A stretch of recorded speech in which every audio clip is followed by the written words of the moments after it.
God, nila sa kaya Diyos na magpapili, Pare God. Salamat Ginoo, ikaw ang Diyos magpapalog. Pasalamatan, Pare God, in the mighty name of Jesus Christ, Jesus mighty name we pray. Amen.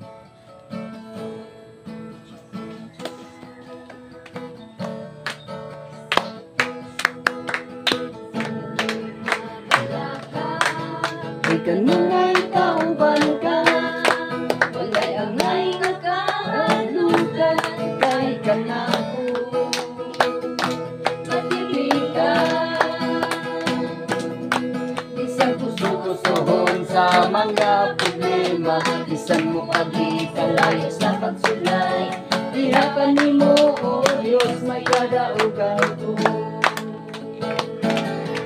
Kaya Ginoo ko kamhanan, kaya Ginoo ko balaan, kaya Ginoo ko kagayod sa tanan.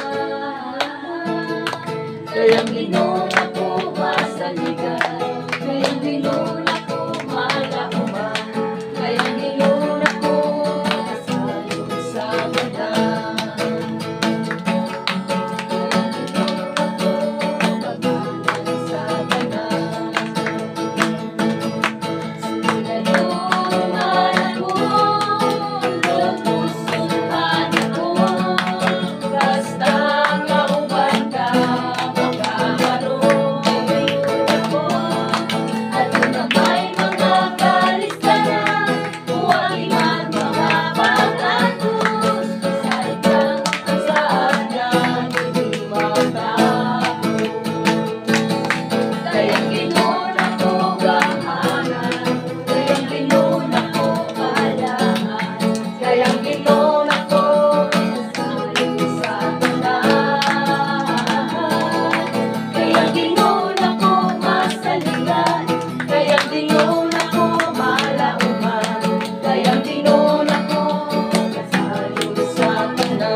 Sa tanang buhaton ko, gusto ko nga kauban ka.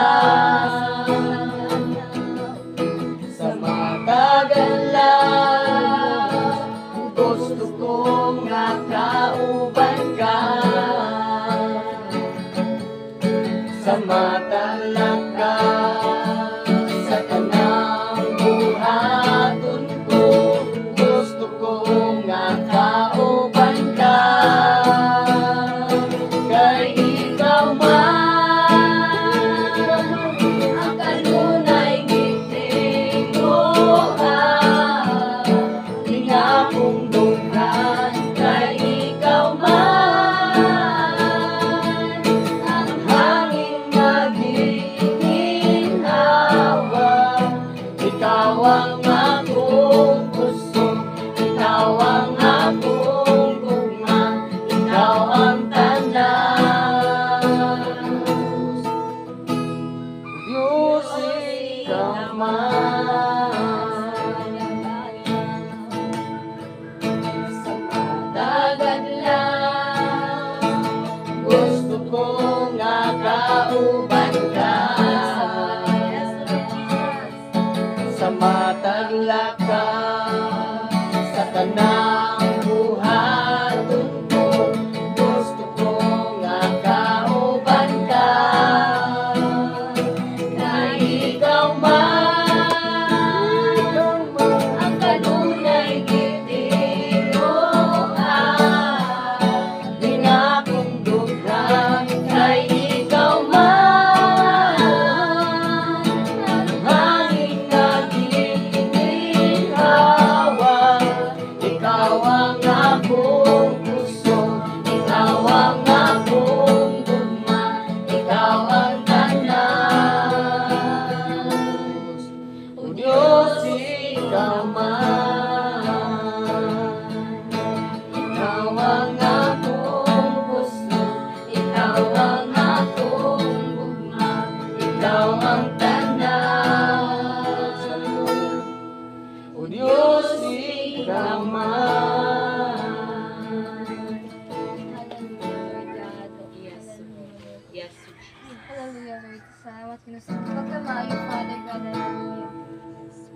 matag adlaw o Dios sa matag takna Father God kinahanglan ka namo o Dios hallelujah. Matag karon ug unya o Dios gakinahanglan kami kanimo Father God. Ikaw o Dios ang tanang kanamo Father God ug wala kami mahimo. Amen. Dintak na Ginoo sa hallelujah sa kahaponon Father God. Itayo di pasalamatan ka namo o Dios. Salamat Ginoo sa imong pagkamaayo Father God ug salamat Ginoo nga nakaabot mi diri nga safety Father God at naman Ginoo sa among pagpadayon Ginoo niini nga Bible study Father God. Salamat Ginoo nga mga pulong nga among madungog karon Father God mapagadal sa imong mga anak sa imong alagad Father God. Salamat Ginoo nga kanang nga mga pulong Father God dinhi maglabay nga kawang o Dios umatasukan asa mo nang hunag kasing-kasing pagbuga mo ka nang i-apply sa matag sa rewa kinabuhi. Dalagan ka o Dios sa walay katapusan in the mighty name of Jesus Christ. Jesus mighty name we pray. Amen. So una ay maayong hapon mga kaigsuonan. Amen. So ang pulong atong pagambitan karon diri makita sa Lucas kapitulo 22 bersikulo 7. Ang tema ani niya nangandam sa Jesus sa pagkaon sa panyapon sa kasaulugan sa pagsaylo. Lagyan siya diri sa verse 7. Ug miabot ang adlaw sa kasaulugan sa pan nga walay patubo nga maoy ting ihaw sa mga nating karnero nga maoy kanon sa panyapon sa panahon sa pangilin sa pagsaylo. Giingnan ni Jesus si Pedro ug si Juan, lakaw kamo ug hikayan ninyo ang atong panyapon sa pangilin sa pagsaylo. Asa man namo kinihikaya? Nangutana sila kaniya. Miingon siya, pamati kamo, inigsulod ninyo sa syudad, makasugat kamog tawo nga nagdalag banga nga sinudlag tubig. Sundan ninyo siya ngadto sa iyang balay, ngadto sa balay nga iyang adtuan, ug ingna ang tag-iya sa balay. Nangutana ang magtutudlo, hain man ang lawak nga akong kan-an sa panyapon sa kasaulugan sa pagsaylo uban sa akong mga tinun-an. Unya ipakita niya kaninyo ang usa ka dako ug sinangkapang lawak sa itaas ug adto didto ninyo hikaya ang tanan.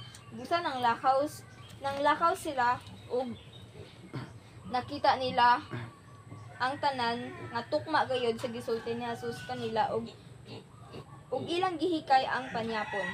Sa verse 14, ang panyapon sa Ginoo nagayon siya dito sa verse 14. Sa pag-abot sa takna sa panyapon mitambong sa Jesus sa kan-anan uban sa mga apostoles ug miingon siya kanila, dako kaayo ang akong tinguha sa pagkaon uban kaninyo niining panyapon sa kasaulugan sa pagsaylo sa dili pa ako magantos. Kay sultihan ko kamo nga dili na gayud ako mukaon niini hangtod nga himuon kini didto sa gingharian sa Dios. Unya mikwa sa susakupa, nagpasalamat sa Dios ug miingon, dawata kini ug bahina ninyo. Kay sultihan ko kamo nga sukad karon dili na ako moinom niining bino hangtod nga moabot ang gingharian sa Dios. Sa verse 19, gikuha niya ang pan ug nagpasalamat siya sa Dios. Unya gipikas-pikas niya kini ug gihatag kanila nga nag-ingon, mao kini ang akong lawas nga gihatag alang kaninyo. Buhatan ninyo kini aron paghandom kanako. Human sa panyapon gikuha usab niya ang kupa ug nagpasalamat siya sa Dios. Gihatag niya kini kanila ug miingon, kining kupa mao ang bag-ong kasabutan sa Dios, timaan sa akong dugo nga giula alang kaninyo. So mo to ang pulong sa Dios. Magampo ta. Father God, in the mighty name of Jesus Christ, Lord, salamat ning takna sa kahaponon. Father God, Lord, salamat mo sa imong pagkamaayo, Father God. O may Diyos sa mga pulong among pagambitan, Lord, salamat din mga pulong, Father God. Di maglagay ng kawang ulod ug batasok na sa mga anak kasing Father God. Ug salamat sa imong guide, Father God, salamat sa imong panabang, Lord, wala ko mahim kuno la ka, Father God, ikinahanglan ka namo, Dios, matag karon unya. In the mighty name of Jesus Christ, Jesus mighty name I pray. Amen. So, ang pulong atong pagambitan nga dili makita sa Lucas 22 verse 7 abot sa 20 ang tema niya nangandam sa Jesus sa pagkaon sa panyapon sa ulugan sa pagsaylo. So sa time ni Jesus Christ naay gina celebrate ang mga katawhan nga kining kasaulugan sa pagsaylo. So kining kasaulugan sa pagsaylo kun wala ko na sayo pastor kuan siya katuning sa time ni Moses katong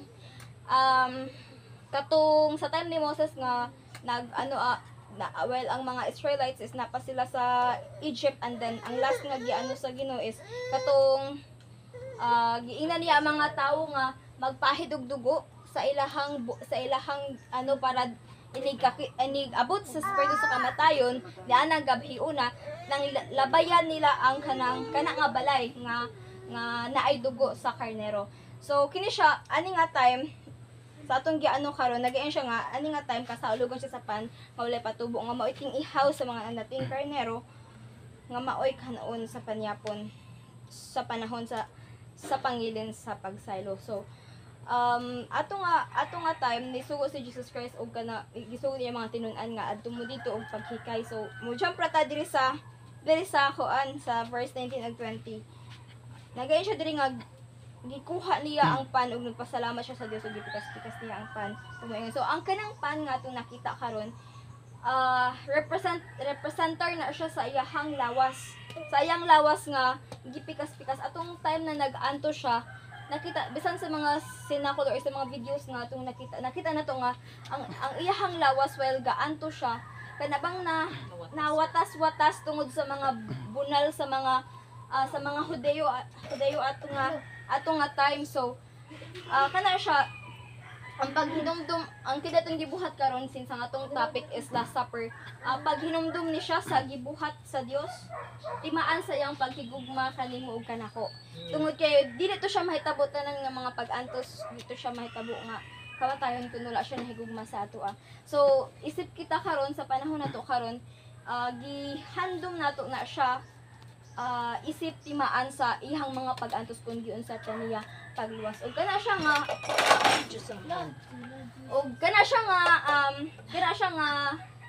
ano kini siya nga ano is sagrado ni siya tungod kay ang kanang pan nga to nakita is representer na siya sa kanang sa lawas ti Ginoong Hesus, sa lawas ti Ginoong Hesus nga nawatas-watas, sa lawas ti Ginoong Hesus nga nag-antos sa iyang katong gipaantos siya og kanang dugo nga to nakita ay kanang kupa or kanang juice to nakita is represent na siya sa dugo niya, sa iyang dugo nga limpyo or sa iyang dugo nga gahugas sa tanan nato nga mga sala ug mga tanan nato nga mga kasalanan. So kana siya nga dugo is kanang muna siya ang naghugas sa tanan-tanan nato nga ano. So kini siya gihandom gyapon ni siya nato karon tungod kay mahinungdanon ang paghandom. Hinungdanon ang paghandom ani tungod kay para dili nato makalimtan gani kun giunsa ta niya pagluwas kun unsa ang mga pag-antos nga iyahang isagubang tungod og alang sa iyahang paghigugma nimo ug nako. Amen. So more na ako kung gatag ka. Sige. Sa versikulo 17, ang tema niya ang paniyapon sa Ginoo nagayon siya diri sa verse 17. Nining mosunod nga mga pahimangno dili ko kamo daygon kay kadaot lamang ang nahimo sa inyong panagtigom inay kaayuhan. Una sa tanan gibalitan ako nga nagkabahin-bahin kamo sa inyong panagtigom ingon nga simbahan ug nagtuwa ko nga may pagkatinuod kini. Hinuon maayo nga magkabahin-bahin kamo aron makita kinsa gayud ang tinuod kaninyo. Inigtigom ninyo sa ang inyong tuyo dili mao ang pagkaon sa panyapon sa Ginoo kay magunahay man kamo sa pagpangaon. Busa ang uban dili mga busog samtang ang uban usab mga hubog. Wala ba kamoy kaugalingong mga balay diin kamo makakaon ug makainom? O palabihon ba ninyo nga tamayon ang simbahan sa Dios ug pakaulawan ang mga kabus? Unsa may buot ninyo nga kung isulti mahitungod niini? Daygon ko ba kamo? Dili gayud. Kay nadawat ko gikan sa Ginoo ang pagtulon-an nga akong gitudlo kaninyo nga ang Ginoong Hesus sa gabi nga siya gibudhian mikuha sa pan. Unya nagpasalamat siya sa Dios ug gipikas-pikas niya ang pan ug maingon. Mao kini ang akong lawas nga alang kaninyo. Buhata kini aron paghandom kanako. Human sa panyapon gikuha niya ang kupa og miingon. Mao kini ang kupa sa bagong kasabutan sa akong dugo. Kadag inom ninyo niini buhata sa paghandom kanako. Kasi matagkaon ninyo niining panog sa matag inom ninyo gikan niining kupa gisangyaw ninyo ang iyang kamatayon hangtod sa pagbalik niya. Busa ang mukaon sa pansa Ginoo o moinom gikan sa iyang kupa sa paagi nga dili takos nakasala batok sa lawas ug sa dugo sa Ginoo. Busa kinahanglan nga ang matag usa magsusi sa iyang kaugalingon ug unya mukaon sa pan ug moinom gikan sa kupa. Kay kun dili niya inuhon ang kahulugan sa lawas sa Ginoo, inigkaon niya sa pan ug inom gikan sa kupa. Siya ang nagpahamtang og silot sa iyang kaugalingon. Moy hinungdan nga daghan kaninyo ang nagmasakiton ug nagmaluyahon ug daghan ang nangamatay. Apan kung susihon una nato ang atong kaugalingon, dili kita silutan sa Dios. Apan kung silutan kita sa Ginoo, kini mao'y pagpantong lamang kanato aron dili kita mahiabil inig silot niya sa kalibutan. Usa mga igsoon inig tigong ninyo aron pagkaon sa panyapon sa Ginoo, pag hinulatay kamo. Kung may usa ka ninyo nga gikutom, kinahanglan mukaon siya dito sa iyang balay aron dili kamo kasliguhon sa Dios sa inyong pananagtigom. Kung may tungod sa ubang mga problema ninyo, husayon ko ra kini inig anha na. Okay, focus. Hallelujah. Sige, kuha mo matag usa. Kuha. Yugmang kaluoy, nagbawi sa ako ka na. Ugikan sa pagkabukan, gibawon niya ako. Gikan saya ng sasala, ako gikuha ni Jesus. Gikan ni atong kadulo, ni Kristo giagak ako. Gikoronahan sa tunog, Gidupaon, gitamay siya. sa kasakit nga mabangis, giluwas niya ako. Gikan Gikan saya ng sasala, ako gikuha ni Jesus. Gikan ni atong kadulo, ni Kristo giagak ako. Ni Kristo giagak ako. I-focus. Kaya nadawat ko sa pagtungnan ni Ginoong nga sa gabi nga siya gibudian, gikuha sa pan. Ug unya nagpasalamat siya sa Dios.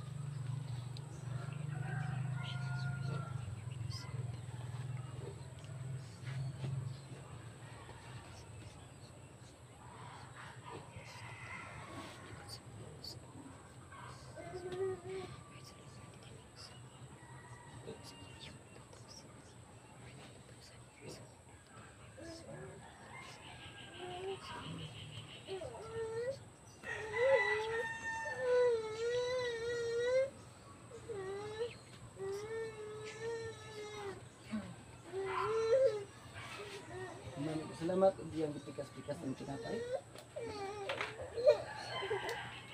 Ug lingon, mao kining akong lawas. Alang kaninyo. Kana ninyo kini buhatag kini aron sa paghandog kanako. Mao to ang purong sinupandungan ng pagkaon.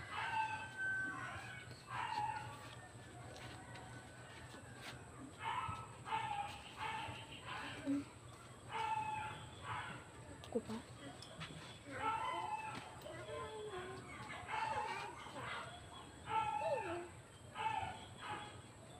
Naman sa paryapon sa ganun, ikuha ng ko pa. Nagmingon. Mao kini ang akong dugo. Matag inom niyo ni ini. Buhatag kini aron sa paghandom kanako. Katong duganom pag inom ang kopa.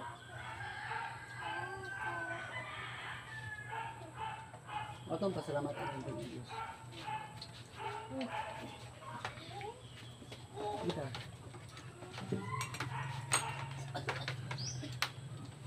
Continue ra.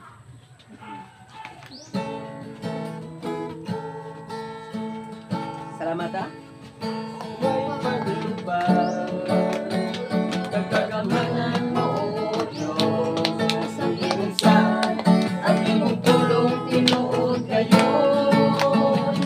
Way pagkabali, ang pulong mo nagapabilin o Diyos, way pagluban, pagkagamanan mo o Diyos, ang tulong mo o Diyos, sa bahay na Jesus, dalay mo ka o Diyos, dalay mo na nga Father God, the mighty name of Jesus Christ, salamat sa imong gugmang walay paglubad. Ug daghang salamat sa imong pagkumunungon, ug daghang salamat sa imong mga sari. Ikaw nagasaad, Father God, ug dili gyud mo pakyas sa mga mata nga nagatamog sa kasabutan ug nagapikar nagatuman, Father God. Ug niining ka hapunon karon, Father God, I decree, I declare by the truth of precious blood of Jesus. Ang tinapay, Father God, nga simbolo, Father God, sa imong lawas, Father God, nga nag-antos dito sa krus sa Kalbaryo parigad. Imo kining himo parigad aron kami parigad. Hallelujah, maayo among mga panglawas, ug mahimsog among mga panglawas. Ug ang tanan Ginoong Dios nga mga patak sa mga labot kami imong giayo. Ug gihandom namo parigad. Ug karon Ginoong Dios ang kalayo sa gahom sa balang espiritu. Musunog mo tunaw mo hilis ini kan weapon of poison o spill nga gispill parigad sa tinapay parigad nga simbolo sa imong lawas. Ikaw ang buhi nga Dios nga mitidlom sa among kinasuluran. Ug ini kan weapon of spill sa kaaway parigad sa among lawas karon mapulbos ug matuna mahilis. Nga decree and declare by the truth of precious blood of Jesus. Salamat parigad sa gahom sa balang espiritu sa kamatuoran. Ug ini kan weapon of poison parigad nga gi-implant karon parigad sa hallelujah sa kupa. Hallelujah nga among nainom. Hallelujah, I decree, I declare, and ikan weapon of poison of spill sa kaaway, mapulbos ug matuna mahilis. Nga I decree, I declare, purified blood of Jesus, nga mitidlom sa among kinasuluran. Mingon nga ang kupa parigad representar sa among dugo, nga mitidlom usab sa among kinasuluran. Purified blood of Jesus right now, nga muputik sa among dugo ko.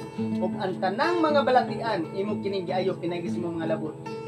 O gihugasan mo kami parigad sa lugong tubig may buwagay sunod kasing-kasing. Dagang salamat sa imong gugmang walay paglutas. Sakos kang pasidunggan ug pasalamatan. Kung himaya parangit kanimo. Let the fire of God, the name of the Father, the Son, of the Holy Ghost, in Jesus mighty name. In Jesus mighty name. Amen.